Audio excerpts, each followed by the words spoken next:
Welcome back to the Tangled video game. So now we're finally getting to Corona.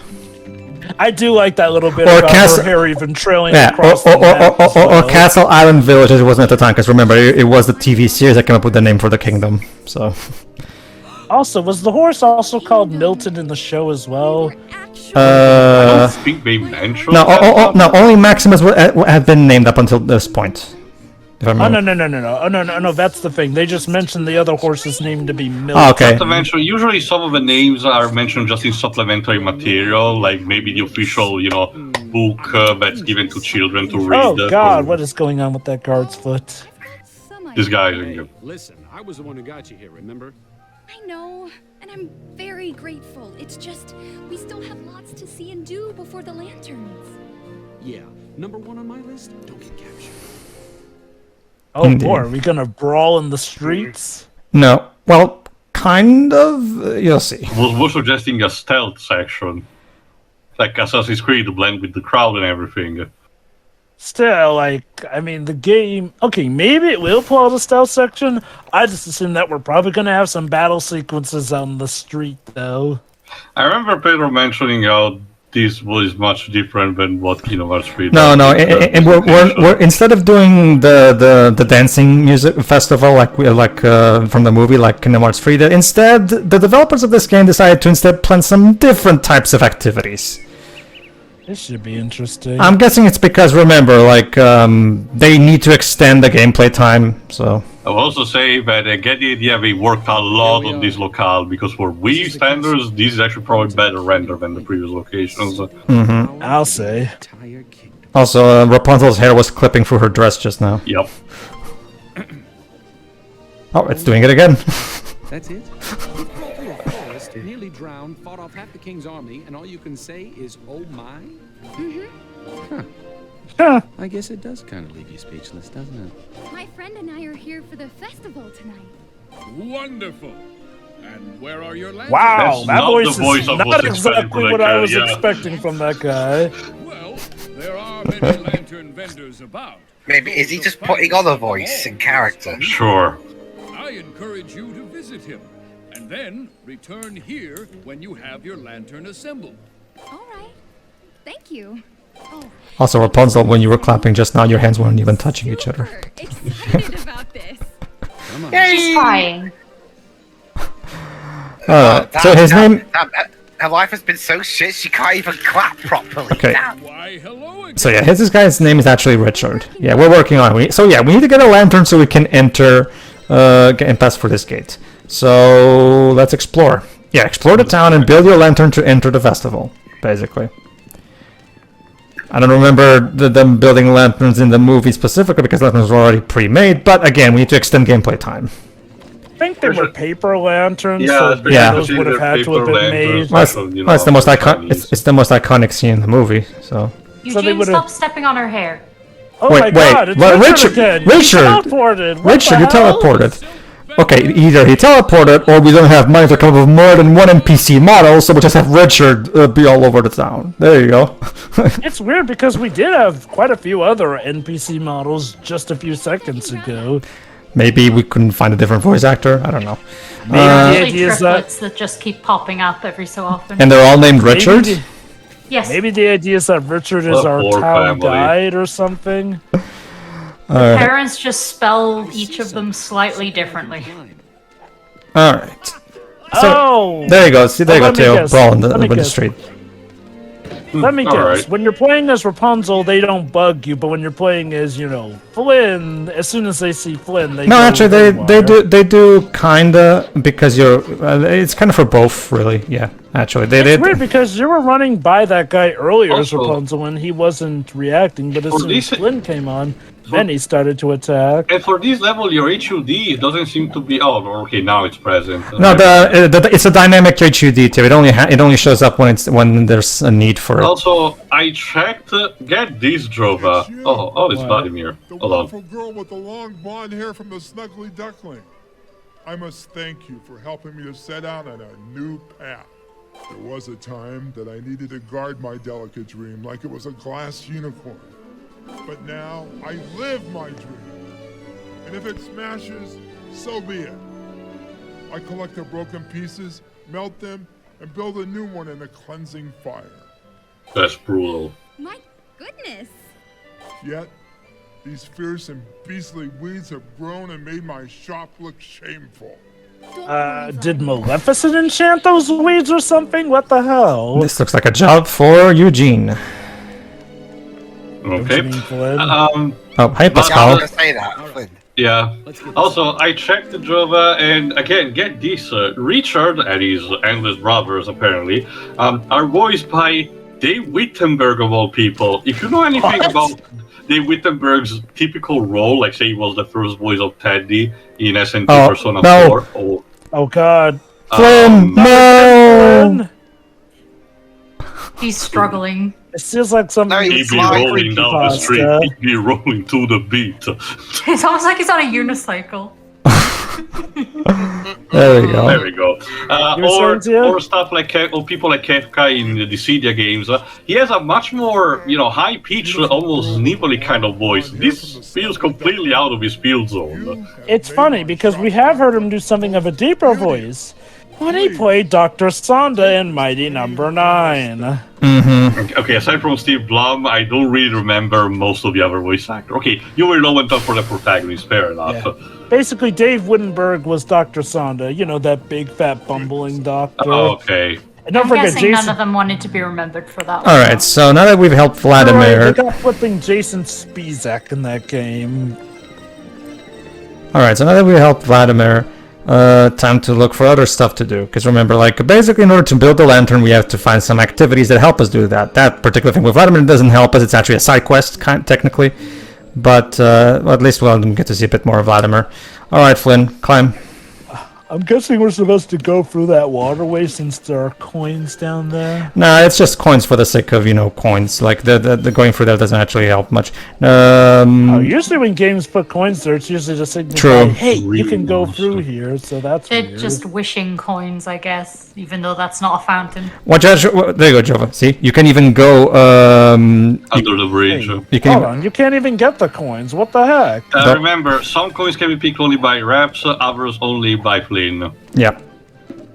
So I guess the idea is that Flynn can go down that way? I doubt it. Yeah, again, both characters can travel the same locations. It's just that sometimes you need one of them to unlock a specific path and then have the other traverse the same path that the first one did to collect that type of, coinage. I feel like I feel like the developers of this game should have taken advantage of the fact that now we're here to change Rapunzel's model for her to have all those braids in her hair, like in the movie. That way, it would have made their job a lot easier. But again, I get it, Jova. They simply put, they designed this game mostly for co-op to begin with, especially because, again, being on the Wii, so for a younger demographic, so it was clearly planned for those type of play with your parents, something like that. They teach you how to go through and everything. Yeah, I can appreciate that. It's just that there is a certain art to doing it. And I just think it feels weird to, I guess, okay, maybe that's supposed to signify that you need to do something, but it feels weird to put the coins there, literally there, and the only thing stopping you from getting them is an invisible wall. I'll give it credit that the co-op is at the very least better than the co-op in Epic Mickey 2. Oh, God, Epic. Okay, it's been a very, very long time since I actually at least seen, a run of it. I don't remember the co-op being completely disastrous, so again, I'll have to see it again. Oh, okay, it wasn't necessarily disastrous, but it was incredibly disappointing, especially given how it was coming off of a more beloved first game as well. Basically, Terry, if you try to play in co-op, the frame rate craps even further. Oh, isn't that only for the Wii U version, though? Possibly. Again, I distinctly remember the one person I know from my country, which I do follow for a very long time, did recorded the game when it came out and used, I think that was the PS3 version as a base. I don't remember any particular deep thing. Well, the game was originally made for the Wii. We know that because basically the actual game for Epic Mickey 2, just like the first one, was made by Junction Point for the Wii, and the other versions are ports by other developers.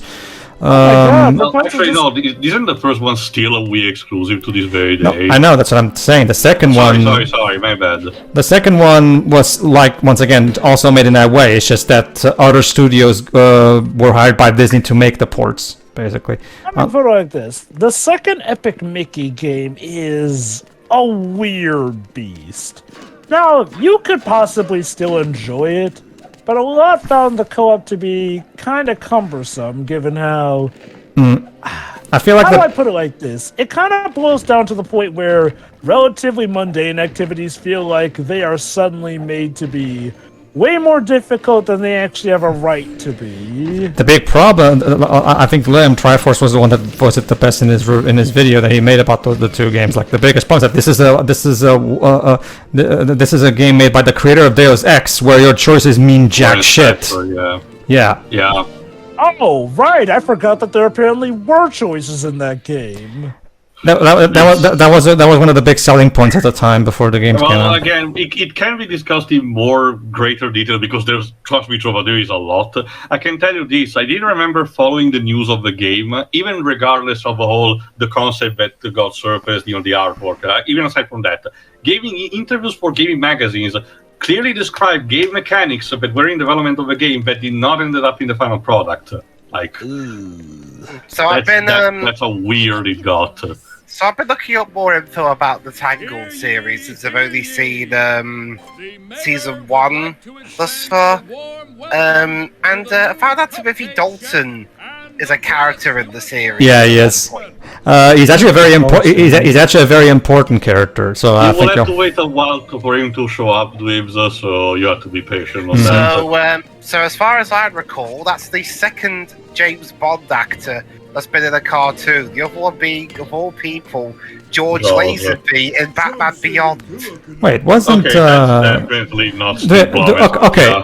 I can't name you the name of the movie, but I'm pretty sure there's been an animated film that's had Pierce Brosnan as a celebrity voice. I said cartoons, but I mean like TV ones. Oh, okay. Okay, Attila in this game is voiced by Stephen Stanton. Yeah, I prefer Steve Blum. I want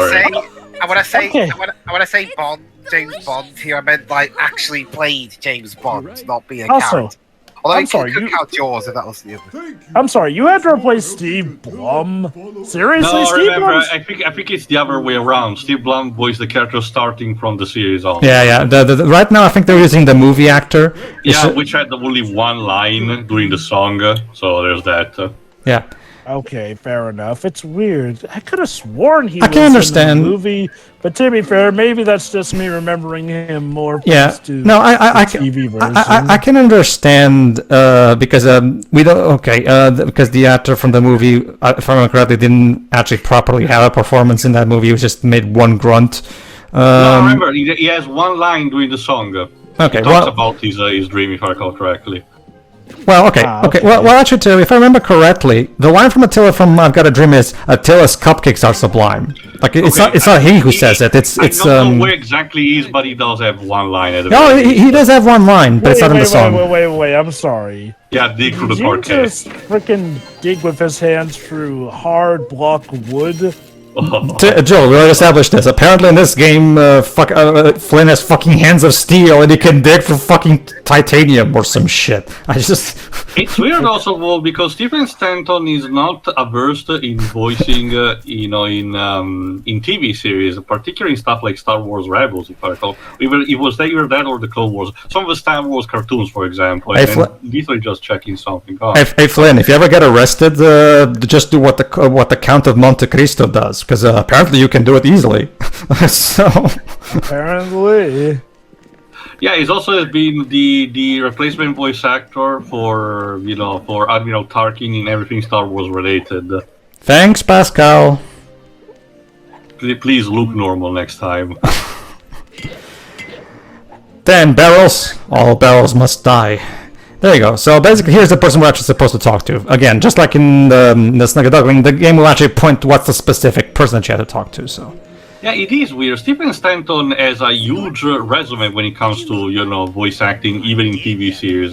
Surprisingly, he did not reprise the role for Attila.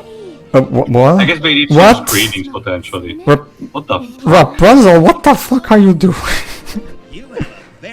She's pulling a William Shatner. It's so good that you are gonna help me make a lantern. I mean, she didn't talk like William Shatner, but she moved like him. She's just very excited right now. I can't afford to lose a kid. Oh, great. This means we have to catch him. We'll catch him. Oh, do we really have to? Yes. Yes. Come on. Okay, can I? Okay, I know that this is. Okay, this is gonna become a thing for me apparently. Rapunzel in this game is fucking skin and bones. Look how fucking skinny she is. She's like olive oil over here. Like, seriously. Also, it's funny, that line from Flynn, with my luck, I probably know the guy, it's kind of funny considering that's basically a recurring gimmick in the series. Yeah. Let me announce my presence here so that I can get caught. Okay, so this One of minigame. them was even an ex of his. Yeah. Also cow.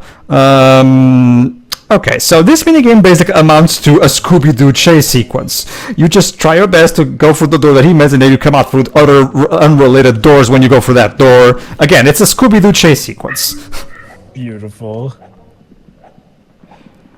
Oh, the clipping. There's a lot of clipping in this game. Pedro, he's the fastest thief in the world. Knock, knock. It's Raps. It's a roll. Also, the way where Raps is performing those winging looks like she was actually about to land on her back. Also, wrong princess dibs. Okay. Although, it's funny, honestly, when it comes to the Disney princess stuff, maybe it's just because she tends to be put into the center, but it's almost like they're establishing Aurora to be the leader of the Disney princesses. Well, Good job, Blondie. Yes. Well, I guess maybe it's because she's the only one who actually becomes a proper queen, maybe? I don't know. Oh, yeah, true. Elsa pretty much gave up the job. Well, no, remember also Cinderella technically by the end also. But, Is she? Because the king's still alive at that point. Well, okay, let's go with that technicality, sure. Well, okay, we want to have that technicality, Kida, and I know that the joke is that I don't even remember that she's supposed to be a princess in the first place, but, by the end of the movie, the king is dead and she's the next in line. Exactly. The problem is that she is not considered an official member of the Disney Princess canon. Alright, oops. And we all know why, because poor Atlantis just... There's something here. Yeah, it kind of tanked and blundered. And unlike Treasure Planet, Atlantis didn't get... Okay, you know what? To be fair, it did get something of a cult following. Heck, they even made a sequel for that one. But I don't know. I always get the feeling that Atlantis was just never as beloved as Treasure Planet. It's because of the climax, Jova. It really makes it. I mean, I can tell you, as someone who actually likes that movie, I can tell you that the climax, being the way it does, it not necessarily recontextualize everything, but it leaves such a sour taste. And he's like, "Why couldn't you do it better?" I'll be honest. I thought Atlantis was just kind of mediocre.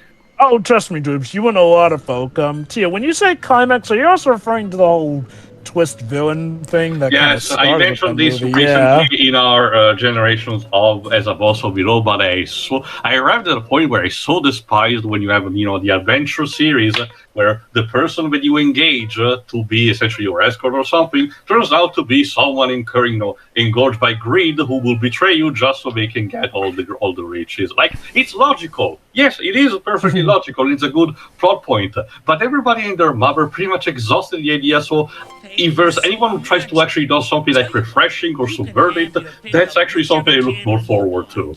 It's kind of ironic. That is the one that arguably started the Disney villain twist, as a lot of people call that trend. And it was way earlier before it became as annoying. Well, actually, Toy Story 2 did that first. I was going to say Toy Story 2. That was 1999. Yep.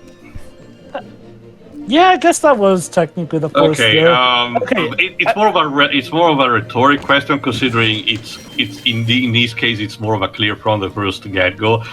Can Clayton count? Can what? Sorry. Yeah, he's asking if Clayton from Tarzan counts as a. Not really. No. Okay. Here's the thing about the two. When we say twist villain, we mean a twist villain where it's hidden from the audience as well. Whereas in the Tarzan, the audience, it's very clearly hinted at the audience that he's the bad guy. Fair enough.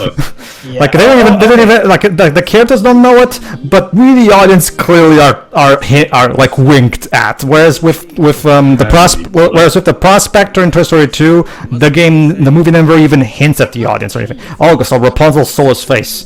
I just like... She's powering through it, Pedro. She's powering through it somehow. Magical young woman. What the fucking... Who wrote this script? Remember too, this was written by probably some kind of writer who had no experience or some shit, considering this studio never made a game after this. Let me see. Writing credits. There we go. Patrick Haggerty. There we go. Let me see what else this guy does. To make him extra happy, use fuck? King. This was the writer of the Ghostbusters 2009 video game. That one is What? a great That story. game. But that Wait, game's great. wait. What the fuck? Wait. This guy's a lot under his belt. Let me check from the beginning. Wow. He was the writer for the Legend of Spyro trilogy. Oh my god! Like, Yeah. The Aragon video game, the Ratatouille video game, the Spiderwick Chronicles video game, Uh, 2009, Cars Racer-Rama. I have to mention this. Okay, so he wants us to Sorry, go. paint his sign. There you go. That's painted. That works, right? Brilliant. I give you this so- one. oh wait, hold on. I gotta hear this. So do you like it? Well, it is not quite what I imagined. Fair enough. Okay, cool. I'm assuming they made that line in the idea that someone might kind of screw up, but it's like, whatever. Here you go. So there you go. So there you go, Shira. You have a Tangled video game written by the Spyro writer. What do you think about that? What, Legend of Spyro, we should stress. Also, Yeah, we already encountered this writer because he wrote for the Battleship video game. Oh my god, he's in a lot of licensed stuff, I see. A good chunk of Skylanders Academy, the TV series, and more recently has basically dedicated himself to write just about stuff for the NBA and MLB The Show games. What an interesting Also career WWE, path. sorry. Also, holy cow, that bloom. Yeah, double-da. Again, it's to hide the low quality of the textures. We're not watching that movie again. Oh, wait. Hold Jerry, on. when the extended cut, actually, the director's cut gets released. Okay. What movie are you Another- talking about? Ah, God! Terry, Jesus! What, Little Rapunzel? What are you doing here? Oh my god! That's not little Rapunzel too. That's an evil doll from a horror movie. I just There's the similar blonde hair, Ah! same color of a dress. Yeah, she does look like a God, miniature it's that one little Rapunzel. girl from SA2. We need a phone. Anyway, what movie were you talking about, I know who Shirai? killed me. Oh, yeah! Did you guys enjoy that movie? It was very blue, Joe. But it's yes. it's terrible, but it's an interesting filler if that helps. From what I hear, that's the movie that apparently ended Lindsay Lohan. Okay, let me explain this. So, in order to give me the piece of the lantern that I want, this girl is making me run a race throughout the town. Oh god, it's Sonic 06 finding all those course. fucking kids again. No, you don't have to find the kids too. You just have to race. Rolling around at the At speed, the speed of of fuck. sound. So you, an adult, are going to race against a bunch of children. How is that fair? Well, the kids were the one who Hey, issued the challenge. sure. The kids were the ones who issued the challenge, so they have nobody but to complain but themselves. And hey, I mean, sure, the kids in Sonic 06 sure gave us a hard time. Okay. Children Because need of to how learn an giant- an Okay, so invaluable the lesson, idea but is- sometimes you lose it. So the idea is I have to get 10 flags before the little girl does. Don't worry about that though, because the little girl's AI is terrible. She takes her fucking sweet time getting those flags. So you're Oh my god. Well, she's That's- currently beating you, though. Don't worry too. There we You're- go. That's actually something worse than Oh, Sonic wait. 06, because at least me in Sonic check. 06, the kids' You AI need to actually were... go through the kid who's actually raising the flag first. Not This to little get girl's it. kicking your ass. Dang. Pedro I actually versus the do- stupid AI, and the I actually AI do- is winning! Well, I do remember that I win anyway, so. Yeah, again, you're supposed. It's kind of like with Mario Party. You're supposed to go to the location where the star is available. In this case, the flag is actually. Basically, this is before I figured out all the way. Basically, when you do get the flag, the kid will point to where you're supposed to go next. Problem is, again, there's also 3 levels of floor in this race. Like there's the upper level, the mid level, and the bottom level. So even though they point to the left, you can't tell if they mean left as in the level that you are, or maybe in a lower or high level. So it can be a bit sad.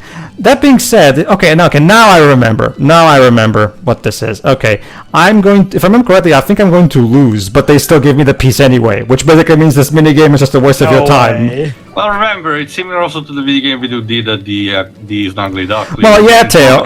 Let's showcase the minigame, and then you can do it from the main menu. No, but that's the thing, too. If this minigame, if I don't have to actually win the minigame to get the thing, what's the point of it? I think it applies to all the minigames. Wait. We lost, but she said, you're really fast. Okay, developers, I get that you're making this... You can't be fast and still lose. I get that you're making this game for little kids, but little kids don't like to be talked down to, okay? You see, Teo, like, we all learned the exact opposite of what you suggested. Everyone's a winner. Everybody... This is truly modern America. Hooray! Everyone's a winner! Again, developer. Hey, developers. Probably say it best. At some point, someone has to tell you, you lost. You are a loser. You don't have to say it that way. We all did it together. Here it is. Hey, developers, watch the first Incredibles movie. If everybody's super, no one will be. There you go. So, do we have everything for this godforsaken lantern? Seriously, like I can tell. Yeah, I can tell. All you just need left to give up is. That being said, I get it. You want to make the movie for little kids, so you don't want the little kids to feel like they're lost and all that shit. But here's the thing: kids hate being condescended to, and that's what you're doing right now. Not to mention, again, several other Disney interactive video games done before and around the same time as this one did offer still, yes, with. I gotta say, from this angle, it doesn't even look like she's got hair flowing around. It looks like her hair is constantly spewing butter onto the ground. How is her hair not gross? Like, she's just been dragging it along the ground. You know, I will be fair. Again, for the time when this game came out, this probably actually looked pretty good for a Wii game. Festival? Yes. Festival minigame? So, the Lantern Festival minigame is not nowhere near as good as it is in Kingdom Hearts 3. Instead, it's just you trying to keep fucking bumping lanterns to keep them afloat. Yes, I remember when we all... Kingdom Hearts 2. Yes, I remember when in the movie, Rapunzel and Flynn Rider had to jump up and bump the lamps with their head to keep them afloat. Otherwise, the whole party would be ruined. You can come up with any kind of. You can come up with any kind of dancing minigame. I'm not saying it has to be super elaborate like the one in Kingdom Hearts 3 is, but you could have made a very simple, very straightforward dancing minigame. Honestly, I'm legit surprised that they... Like, these have no excuse to not have one in it. Like, honestly, I'll admit, I am legit surprised that there was no dancing minigame. Like, there are plenty of games that had that sort of stuff in them, so... Remember how even the Shark Tale video game was mostly rhythm? Yes. Oh, I remember that game. I never got around to playing it, but I remember I seeing had that. It was terrible. I remember seeing the commercials for it, and I was excited to play it, but I never got around to. I'm wondering if I dodged the bullet. I did have this weird PC-ish game about Shark Tale, where it was just basically a bunch of mini games. You did like a you like a mini game of Oscar dancing to the original Car Wash song. You had those, and that's it. And you had those jellyfish twins trying to shock each other. Alright. And that, ladies and gentlemen, was the Castle Festival level, or whatever it was called. Remember, this was before it got its name. Now we have the Village Waterfront, which basically amounts to us getting to the place where we have the lantern minigame, basically. Oh my god, she's walking on water! Yes. Clearly she is the next coming of Jesus! Alright, everybody, tune in the next part. Jesus Aurora. Tune in the next part where we finish the game. Yeah. See ya.